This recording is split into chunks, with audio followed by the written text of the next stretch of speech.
মামা আমি একটা প্রশ্ন করি। কি প্রশ্ন করবি? ধরেন আমি আর মুই জঙ্গল দিয়ে যাইতেছি, এরপর দুইজনে মিলে একটা আম পাইছি, তা আমরা খাইবে কেটা মামা? আমরা যেহেতু তুমি পাইছো, আমরা তুমিই খাবা। মামা মনে করেন যে দুইজনই পাইছি আমরা, তো খাইবে কেটা? মুই খামু? হ, বুঝছেন কিন্তু মামা, ধরেন আর একটু সামনে যাইয়ে মনে করেন 100 টাকা পাইছি, তো এই টাকা 100 নেবে কেটা? আম যেহেতু তুমি পাইছো, তুমি খাইছো, টাহাও তুমি পাইছো, ওটা তো তুমিই নেবা।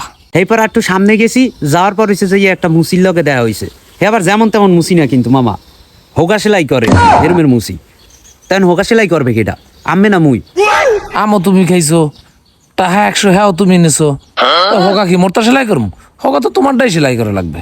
বুঝছেন কিন্তু মামা, ধরেন একটুখানি সামনের দিকে গেছি, যাওয়ার পর দেখি যে একটা বলদ দেখছি, এই বলদে আবার মনে করেন যে যারে তারে হোগা মারে, তো এখন হোগা কার মারবে? মোর হোগা তো আটকাই নিয়ে। দূর আলার বালা, তুই খালি আউলো জৌলো কথা কইয়ে ঠিক আছে, আমার খালি বোকা বানাও। এখন তো খালি আমারটাই।